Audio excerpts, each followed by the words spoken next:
My little hi. Hello and welcome to another Facebook Live. Thank you for joining us. My name's Craig. I write material for a website called mentioningles.com that has lots of free material to improve your English. And we also have a free newsletter.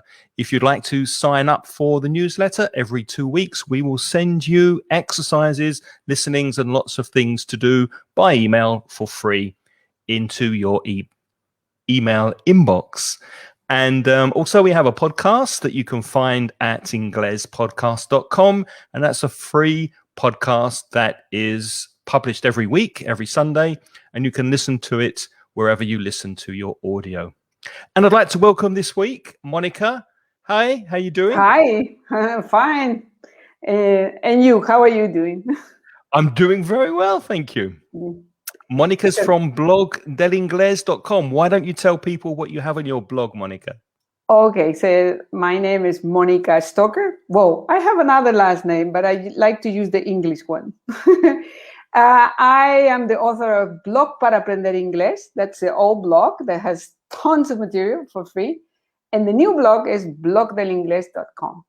And also we have 2 academies, one for private people that's called EPI for teaching English over Skype or Zoom or other platforms, and also Apprentice for companies. So you can check our websites.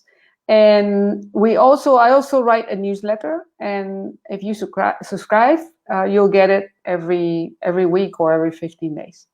Okay, from Blog del Inglés with new material, usually with a video and infographics. I try to write every detail about the topics. And today we have a topic that is quite interesting for increasing vocabulary or for writing, right?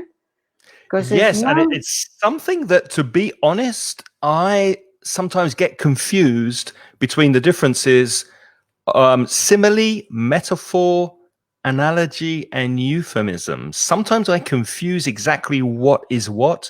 So today we're going to explain what they are.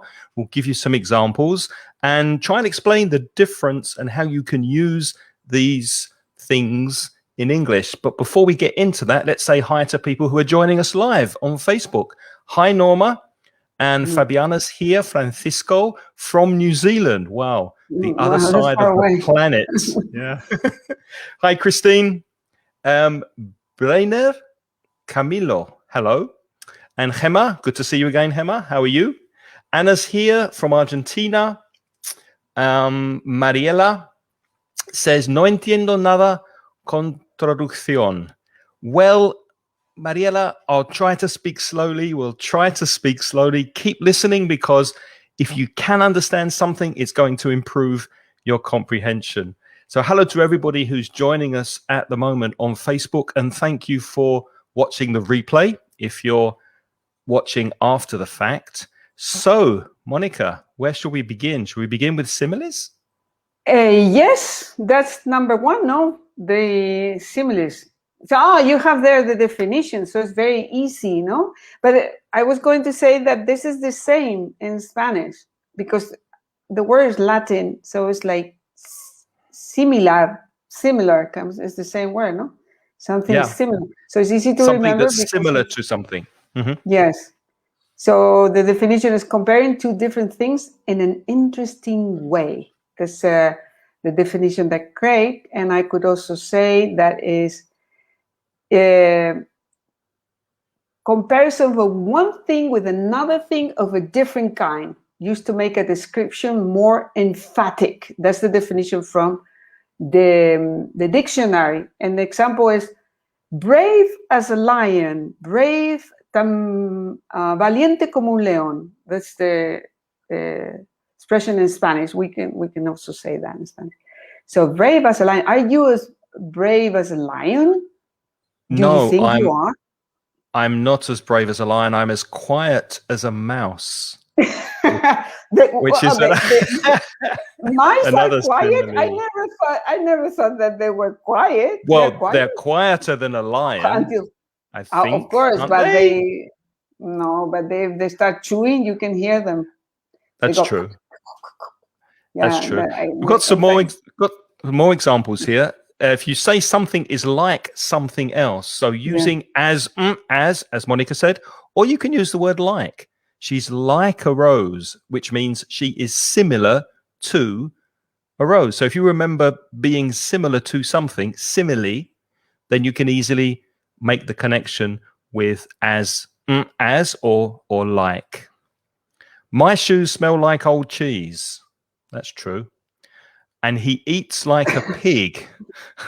Craig eats like a pig. Or you can say he is as fat as a pig. So if you're comparing me to a pig, then you're using as fat as a pig. Yeah.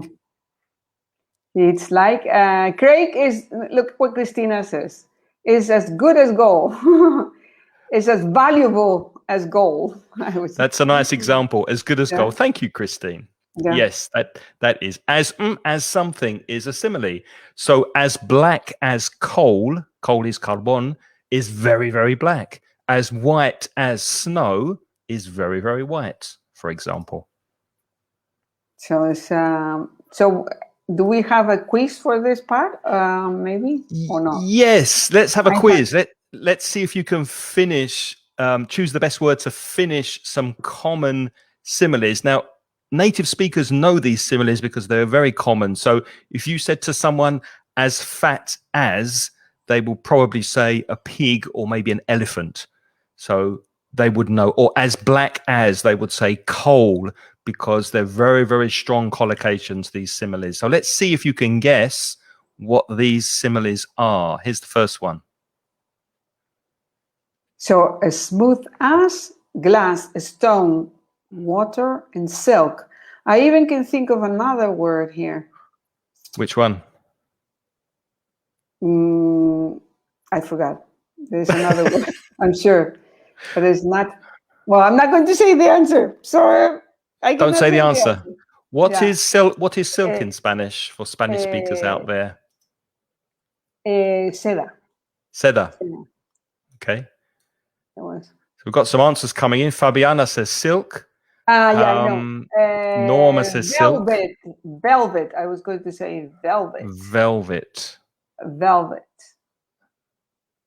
I wouldn't say as smooth as velvet. I might say as soft as velvet. Yeah, I think that's as soft as velvet. Yeah, well done. Silk is the answer. Well done, Gemma. Well done, Norma. Fabiana. Yeah. So as smooth as silk. You can say that the sea is as smooth as silk. It's not moving at all. Yeah. Good. So let's do one more. Smooth means liso, no? Yes. Liso. And that doesn't have any, I would say, little hills or anything. It's flat, smooth, and also soft, no? Well, it depends. I mean, the opposite of smooth could be rough, R-O-U-G-H. So the sea would be rough or smooth. Yeah. So, or calm, in a figurative way. In a figurative way. Yeah. Okay. Let's do another one. This is a very common one. That's why I know it, because it's very common.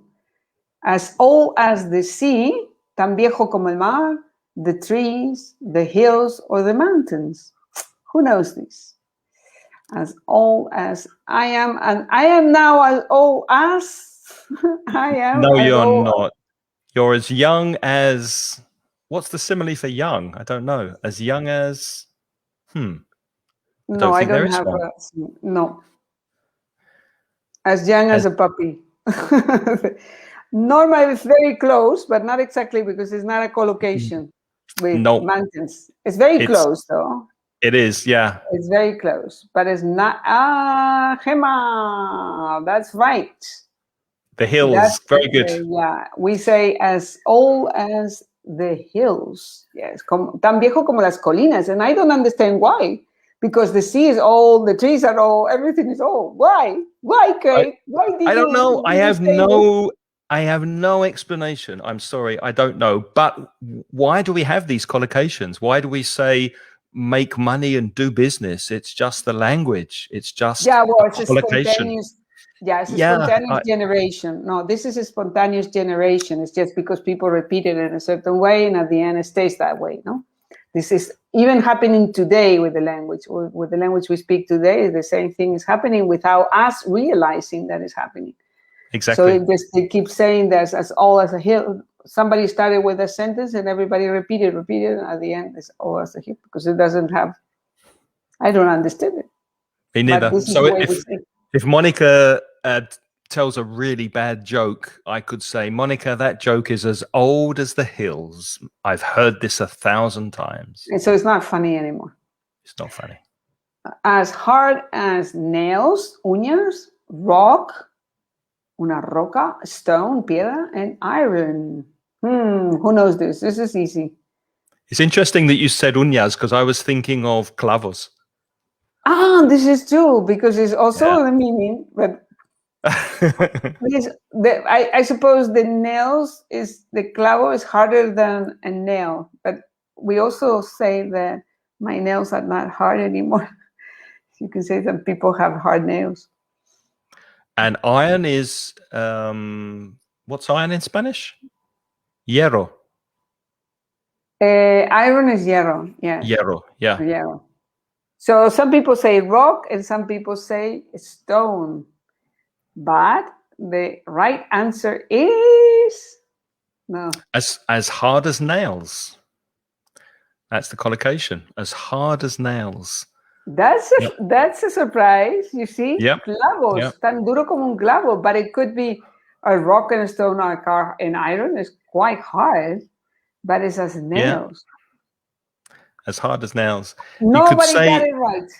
You could say that a person is as hard as nails. If they don't show their emotions, if they don't show their feelings, you could say, yeah, they're as hard as nails. So this is a big surprise. Nobody got it right.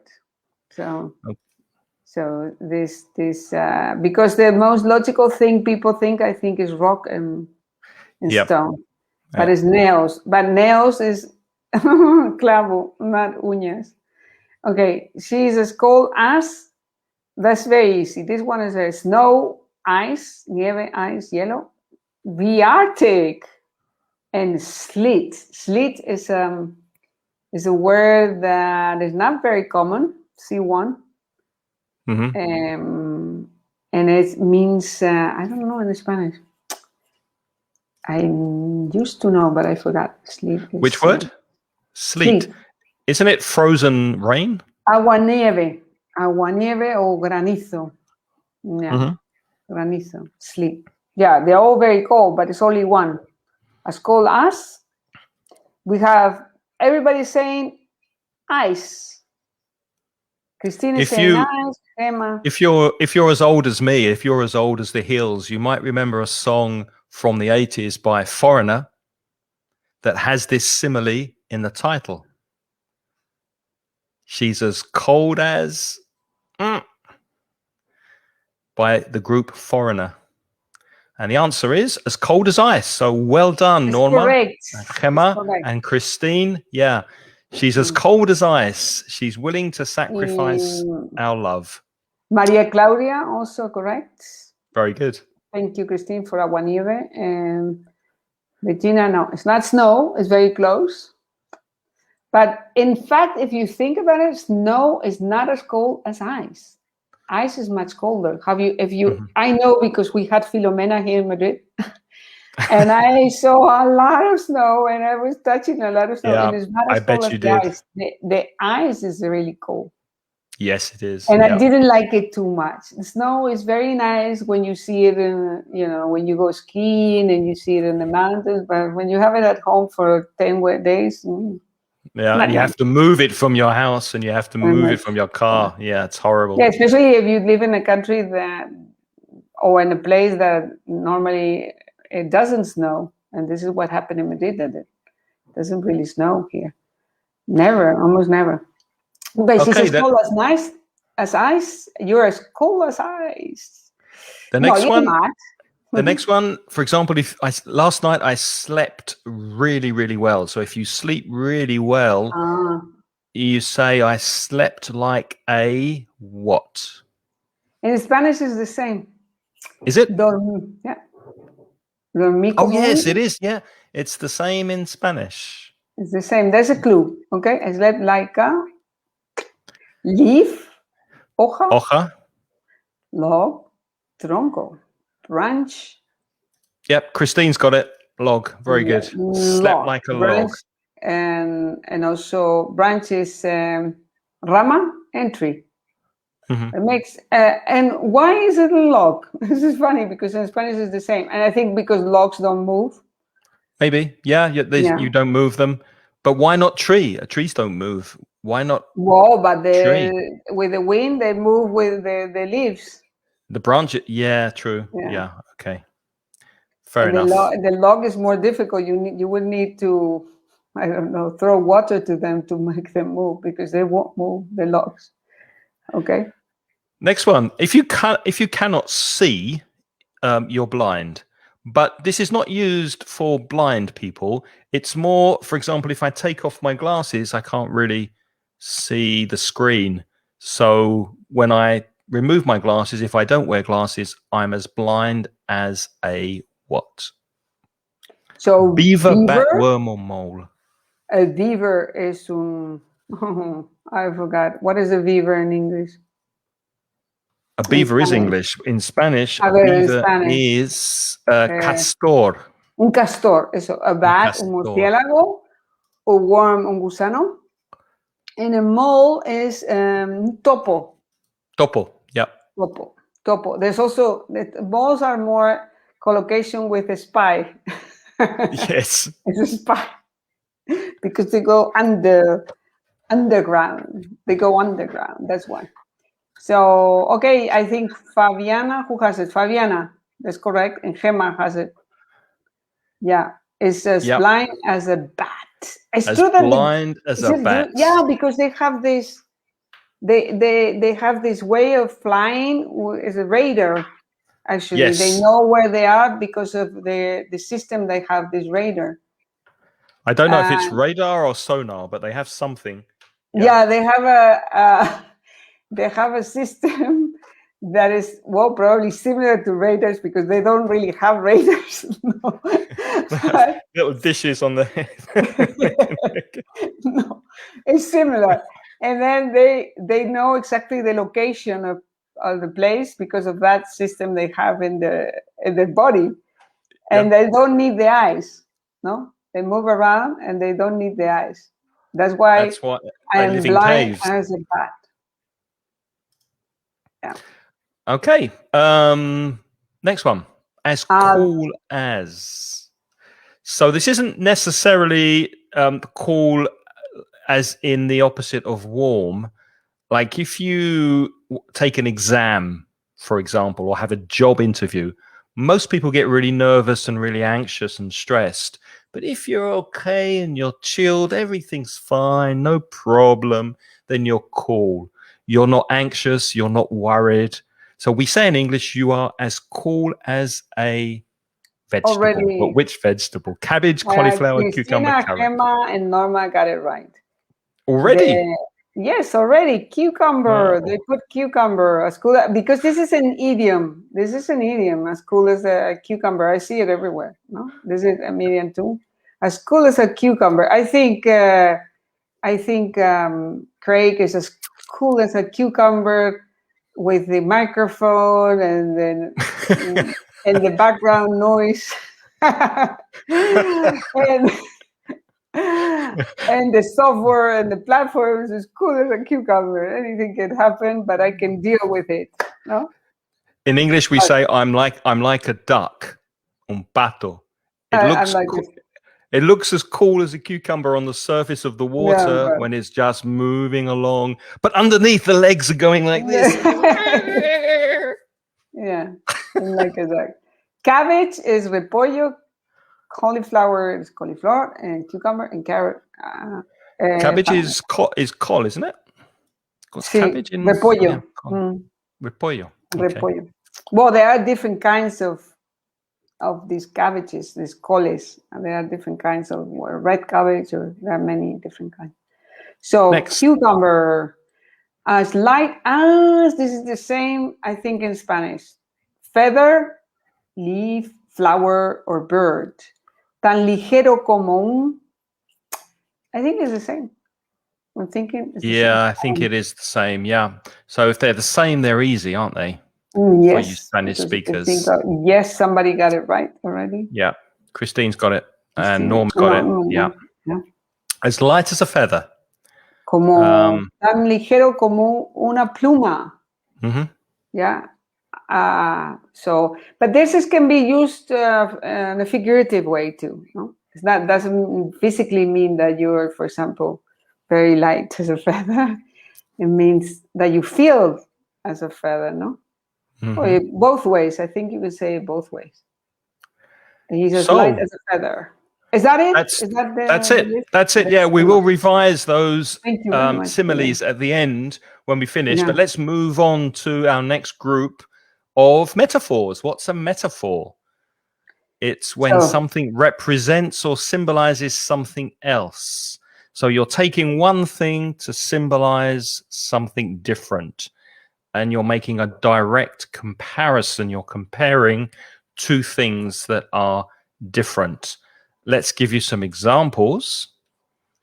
Computers at school are old dinosaurs. Well, they're not really dinosaurs, are they? They're not dinosaurs, they're computers. But when you compare computers to dinosaurs, then you understand that they're very old and they're from many years ago. They call me a dinosaur at my school because I've been there for so long. So the young teachers call the older teachers dinosaurs because we've been at the school for many, many years. Another one is time is money, but it's the same in Spanish. But I wanted to say that also a metaphor is also used in a poetic way. It's a longer explanation because in the simile we were comparing two things that were of a different kind. But here is a little bit longer, no? It's like to make it clear when you're explaining something and you don't know how to explain it, you can use these metaphors to make it just much more clear for the audience, no? So my boss is a witch. It's quite clear. If you say that, that your boss is a witch, it's quite clear that this boss is not a very nice person. And you don't like her. Yeah, she's horrible. Yeah, she's horrible. And the next one is a Shakespeare famous quote. Yes. All the world's a stage. Todo el mundo es un escenario. Yeah. So this is also, that's why I say it's used in literature, and it's a way to describe things that in a very. I always use this thing. I use metaphors when people. You know what the metaphors I use for learning English? I say what happens is that you in your brain you have the landlord is Spanish, and then you rent part of your brain to a tenant that is English. But the English guy is very small and doesn't have many resources, so has to borrow the furniture from the Spanish. These are the words. The pieces of furniture are the words and the vocabulary and all that, because he doesn't have anything, because he doesn't have any resources. So he's all the time borrowing things and creating Spanglish, because this is my metaphor. And I said, so what you have to do is to give resources to the English tenant, al inquilino inglés, and treat him well and feed him, give him work to do. And then he's going to have his own resources, his own words. But in the meantime, you're always going to be borrowing furniture, so vocabulary from Spanish, because it's the only thing you have in your brain. That's I like that. I like that metaphor. That's very useful. Yeah. And they are really useful for explaining things and making things clear. Like that example is perfect. Absolutely. Yeah. What do you think all the world's a stage means? The Shakespeare quote. Are you asking to me or are you asking to the audience? No, I'm thinking at the moment, all the world's a stage. I think it continues, and we are players or we are actors on the stage. It's about life, I think, about how we live our life. We're merely actors, and I think it's kind of true. But he's saying, I don't know if he refers like when you die, there is a second life or something like that. We just maybe come there's here a religious Yeah. meaning. Yeah, we go to dust after, like the actors go on the stage, and that's life, and then you leave the stage, and you go back to your life, you disappear. Yeah. So Good. what do we have here? Well, you have I think the explanation is clear, and Yes. and some examples. If it's not clear, we can ask the audience if they have any please problems. tell us if you want more examples. We'll try to find them for you.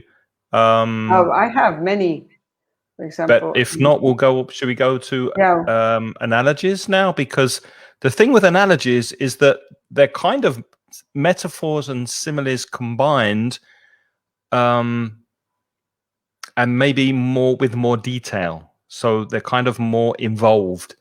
You can use metaphors and similes to make an analogy to something. Let's find an example. Here we are. So if I'm trying to explain an atom, and if you remember your physics, there's something like there's the nucleus, and then there's the neutrons and the electrons, and one is moving around the other. So you can say an atom's like a solar system. The nucleus is the sun, and the electrons are the planets moving around the sun. So you're drawing an analogy. We use the collocation to draw an analogy with the solar system to explain an atom, because maybe you don't know what an atom is with the neutrons and the electrons, but you do know the sun and the planets. So you're using one thing to describe another. And inside an analogy is very often a metaphor or a simile. There's another one. Yeah, but I don't know if the metaphor is like more poetic than the analogy. Yes, it often is. Yeah, it often is. And now you're saying something. Yeah, it is. This a metaphor is often poetically saying something is something else. An analogy is saying something is like something else to make some sort of explanation point. Exactly. You can use metaphors and similes when creating an analogy. So this is the one definition I found on the web. And this is another example. Life is like a race. The one who keeps running wins the race. So keep working, keep on chasing your goals, chasing your future. The one who stops to catch a breath loses the race and loses maybe life, or doesn't get so far in their career. So you're comparing life to a race. I don't really like that analogy, but it's a good example. Let's see if do you have more analogies? I have one. Not off the top of my head, but we can find one or two more if that's not clear. Gemma says life's like a box of chocolates. Forrest Gump. Yeah. Life's a box of chocolates. You never know what you're going to get. That's a good analogy, Gemma. Thank you. You never know. That's true, the Forrest Gump. And I have here another one. That's as useful as rearranging deck chairs on the Titanic. It looks like it's doing something helpful, but really it will make no difference in the end.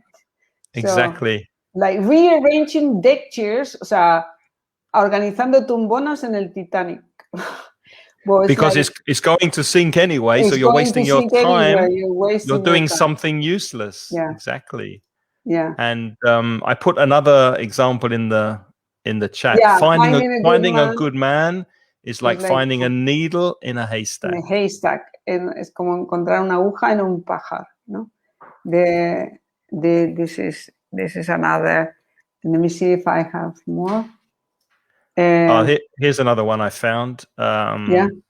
Speaking about a film or a movie, you could say that the film was a roller coaster ride of emotions. Yeah. So a roller coaster is montaña rusa, is it? Yes. In Spanish. Yes. So imagine you're going up, you're going down, you're happy, you're sad, you're crying, you're excited, and the film took you on a journey like on a roller coaster. So you're again drawing a comparison with something else to make the example clear. So you're using that to draw an analogy. Ask us if you have any questions. If anything's not clear, please let us know, because they are quite similar. They are quite similar. So let's move to our final group, which is euphemisms. What's a euphemism? It's a word or phrase used to avoid saying an unpleasant or offensive word. And we often use this when we speak about things that are uncomfortable to talk about.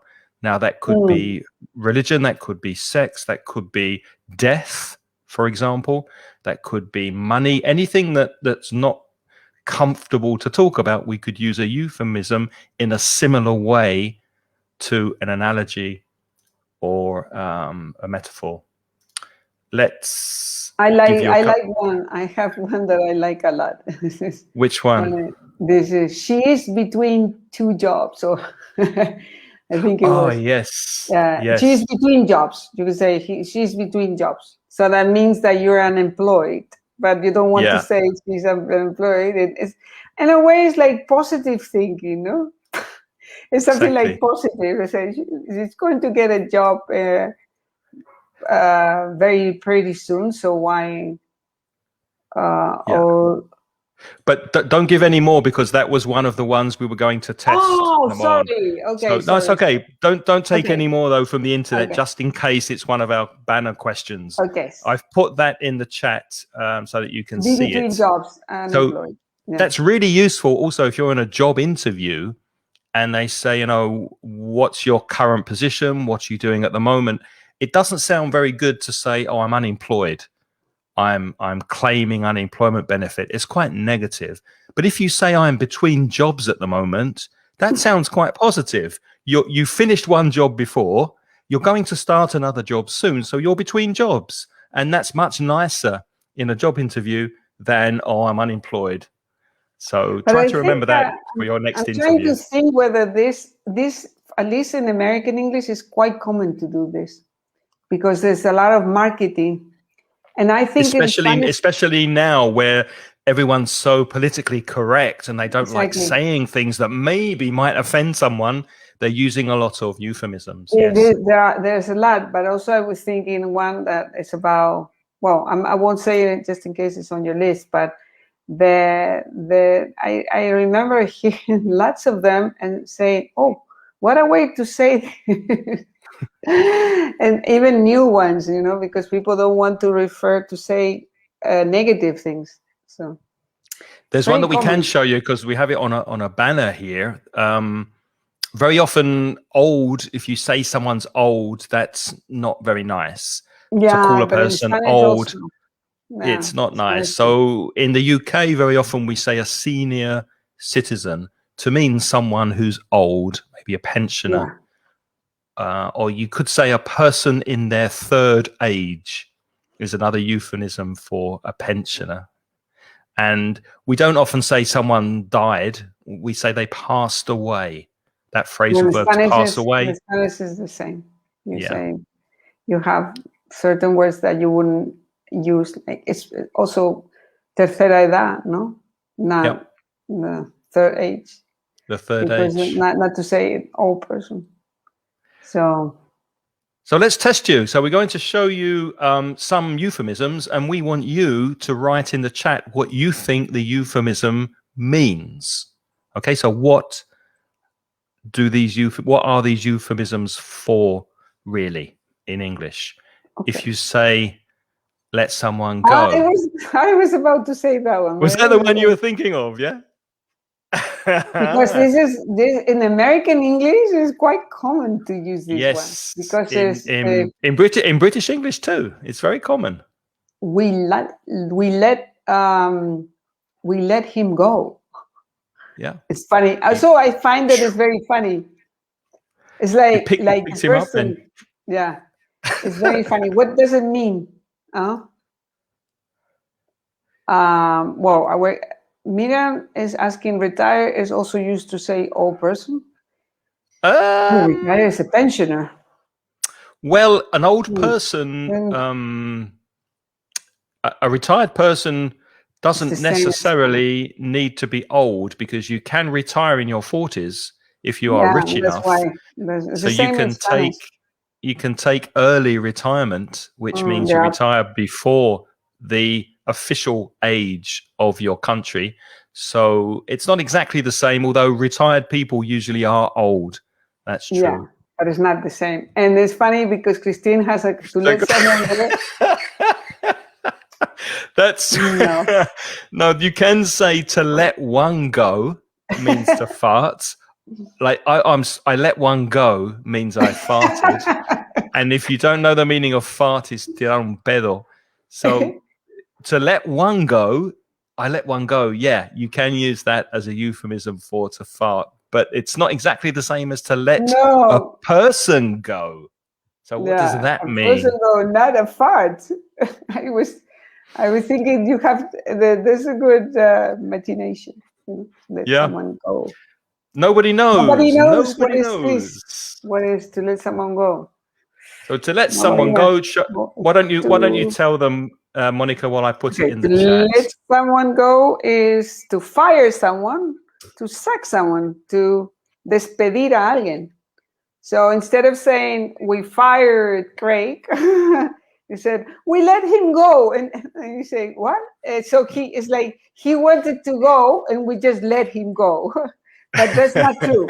We really sacked him because we didn't like him.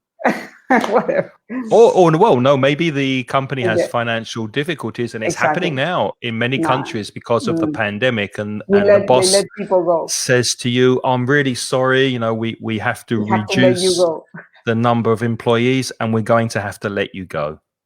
And you say, I don't want to go, and they say, no, we're going to let you go.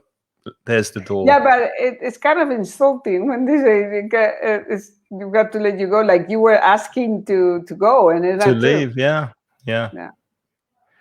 Okay, let's see if you know this one, Christine. To do a number two. To do a number two. This you explain better than me. I think Christine, this is in the same way. This is similar to what Christine was saying with fart. No?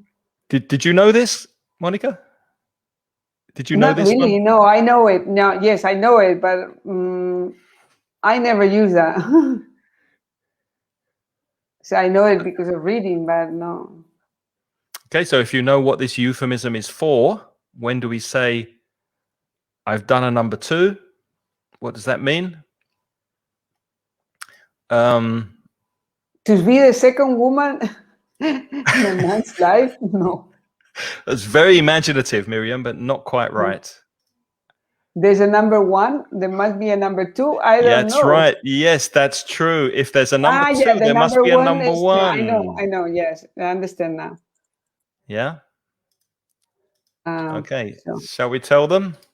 Well, a number one is to go to the toilet where it's only liquid. Yeah. And number two is to go to the toilet where it's more solid. And the polite way to say that is a bowel movement. So that's in the chat. So if you say, oh, I need to do a number two, then that's, you need to go and sit down for a while on the toilet.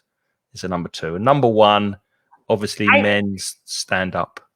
But I was thinking, you just say I need to go to the toilet. That's it. I don't think it's necessary to explain. Yes, but if I say I need to go to the toilet, and my wife says, we'll go and use a tree in the countryside, and I say, well, no, it's number two.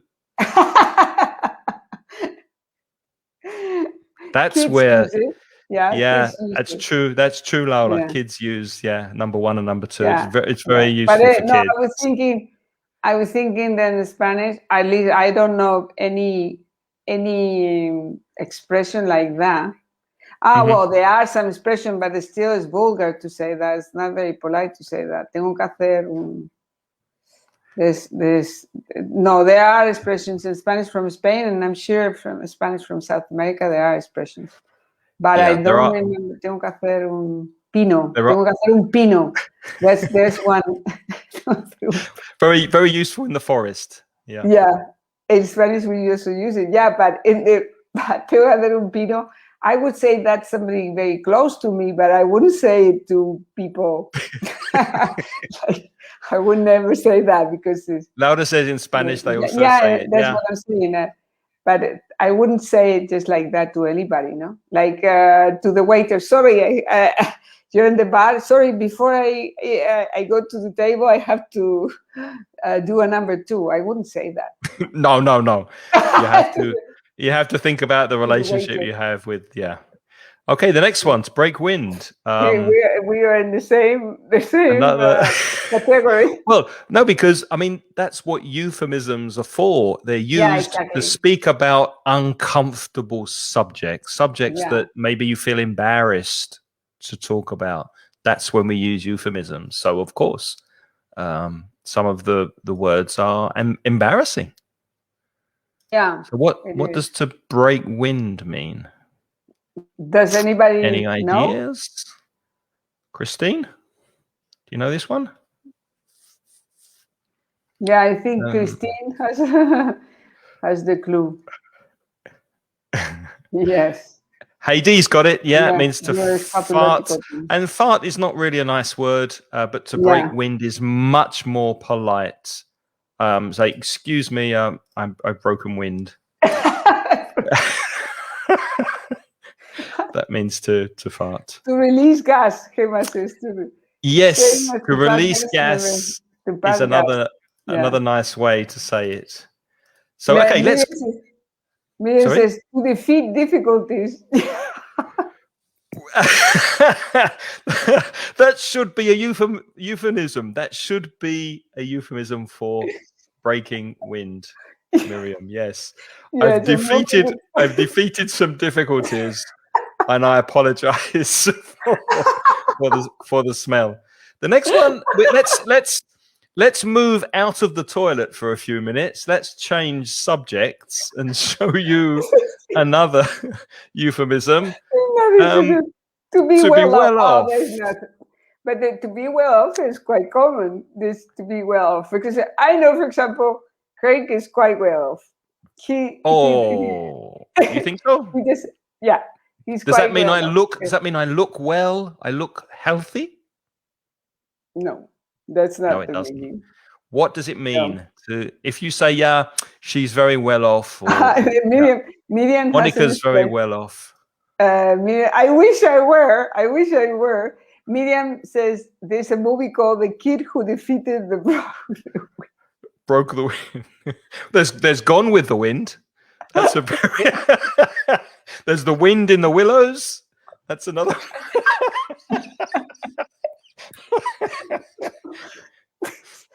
A movie called The Kid Who Defeated the To be well off. Okay, Gemma has the answer, and Christine has the answer. And Christine has the answer. Yeah, to be rich. Very good. To be rich. Exactly. So if you say, yes, he's well off, or he's well off, or that family is very well off, they have a lot of money. That's what it means. So that's also going in the chat so that you have it. It means you're rich. They bought a new car. They're very well off. Next one. To feel under the weather. Yeah. To feel, but this is like to soften the meaning, no? I don't want to say the meaning, but it's like to soften, because it's you don't want to directly say anything about you. It's what it means, but not very bad. Yeah, but, not very bad, but. And you often you often modify it with I'm feeling a bit under the weather. Yes, a little under the weather, a bit under the weather. It's a very strange expression, no? Because what is exactly under the weather? I cannot think of a meaning, no? And Christine has the answer. Yes, well done. Also Gemma, to feel ill. And Gemma. To be sick. Yeah. Yeah. And when you feel you're uncomfortable because you feel a little bit sick, and you say, I'm a little bit under the weather today, so I won't go. I won't go to work. Whatever. So I've been feeling under the weather lately. To be sick or to be ill. Ill is more a British word. And I sick is more I like. think the next one, I think you'll know this. This is quite easy. If you sleep with someone. Now eschatological. Now we go into another topic. That is, well, I don't want to blow the whistle. That's another. Don't blow the whistle. No. That's another way of saying. I don't know if it is simile. It's a simile to blow the whistle. Or no? Glaucam says you could feel under the weather if you can't break wind. Yes. Yeah, that's true. And that's interesting because obviously it's a different word. In English, we say constipated, but constipado is a false friend because constipado means you have a cold, and constipated means you're blocked, but at the other end, and that could make you feel under the weather. Exactly. Yes. Gemma has the answer. Yeah, and Christine, as always. To have sexual encounter and to have sex with them. Yeah, to sleep with someone. But this is a nice way of saying it. Did you sleep with him? Did you sleep with her? Means did you have sex? Exactly. So maybe you didn't spend the night, but the meaning is you had sex. Yeah. Okay. Next one. We have two more. If you are in the family way, what does that mean? Does that mean that you are hoping one day to have a family, or that you are in a family, or what does that euphemism mean? And I'll give you a clue. It's only used to describe a female. She's in the family way. What does that mean? Any idea? Well, more or less, it's the description. This is Gemma. Okay. Yeah, Gemma's got pregnant. it. To be pregnant. Says, to feel like at home. No, to be pregnant. Yeah, it means you're pregnant. If you say she's in the family way, she's going to have a baby. Yeah. Let me put that in the chat for you as well. And especially for the first baby, because if you already have a baby, you already have a family. Yeah. Yeah. Same as to have a bun in the oven. No. Yes, but have a bun in the oven. Normally the bun in the oven is when, say, I have a bun in the oven. And sometimes you see somebody, this happened to me. And sometimes I saw an acquaintance that she got really fat, and I said, "Oh, you're pregnant. Do you have a bun in the oven?" She said, "No." No, I just put on weight. Yeah, that's embarrassing. You put your foot in it, you could say. Yes. Okay, we have one more. Negative cash flow is what? Well, I don't want to say. Obviously, speaking about money.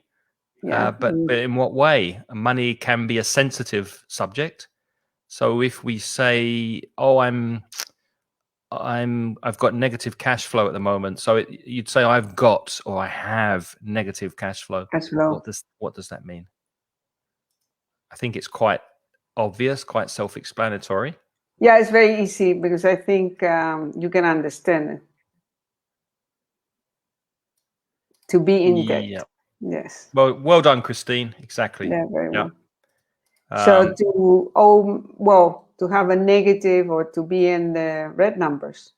Also, to be in the red. Yeah. To be in owe the red. Money. Yeah, no money. No money. Exactly. Exactly. Miriam says the bun in the oven, or to be in the family way, is to have the stove full of smoke. I haven't heard that. Would you use that? No, not that I know. In Spanish, too. Maybe that is in I don't know where Miriam is from, but where you from? Where are you from, Miriam? Are you from Argentina? Is that an Argentinian or Central or South American expression? Because I've never heard that here in Spain. That's interesting. Stove. What is it? Stove full of smoke. This I don't know. I never heard it. A stove because full this of is smoke. not Spanish. A saying, at least that I know. Never heard that. Argentina. Yes, it says from Argentina. So maybe it's from an Argentinian expression. But that means to be pregnant, Miriam? What does it mean? Yeah, to have this full of smoke? Yeah. To be pregnant? Yeah. Yes. I learned something today. Thank you, Miriam. And Yes. the last banner we had before, to be between jobs means unemployed, as we said before. Shall we go back and review the expressions Yes. Okay. we had at the beginning? Yeah. So similes, Monica, tell them about similes again quickly. Yeah, when we compare two things and that are of a different kind, but also to make it, more, I think, like a picture, because you can see more visual. So examples are: she's like a rose, my shoes smell like old cheese, and he eats like a pig. So you see, And the other we use examples we had, as yeah, as smooth as silk we had as well. As as old as the old as hills. the hills, as hard as nails, As cold as ice. She's as cold as ice. I slept like a log. I'm as blind as a bat. As cool as a cucumber. And as light as a feather. So remember that as, you have to have those two ases, or like something, the word like. And then we had metaphors, symbolizing something else and making a comparison, just comparing something. For example, the computers are dinosaurs. They're useless. Time's money, my boss is a witch, and all the world's a stage. And remember, it's more poetic. It can be more poetic. And then analogy, when an idea or a thing is compared to another thing that is quite different from it and is used for clarification. And it can contain metaphors and similes also. No? So, example, the structure of an atom is like a solar system. The nucleus is the sun, and electrons are the planets revolving around their sun. So it's an analogy. And another analogy we had: life is like a race. The one who keeps running wins the race, and the one who stops to catch a breath loses. And then we moved on finally to euphemisms, when things may be a bit embarrassing to speak about. For example, old age. You could say they're in the third age, or they're a senior citizen, or they're elderly instead of old. There's another example. They passed away means they died. And then we had to let someone go. That means to fire someone or to sack someone in British English. And we had going to the toilet. We had number 1 and number 2. Liquid or solid. To break a wing. Liquid or solid. To fart. To be well off is to have a lot of money. You can also say to be comfortable. That's another funny one. If they're comfortable, that doesn't mean they're in a nice soft chair. That means they have a lot of money. Oh, they're very comfortable. They go away on holiday. They have nice cars. They're very comfortable, very well off. To be or feel under the weather, so as to feel ill or sick. If you sleep with someone, you have sex. To be in the family way, only for women. To be pregnant. No? And if you have negative cash flow, you are in debt, or you owe money to someone. To be between jobs, you are unemployed. Yeah.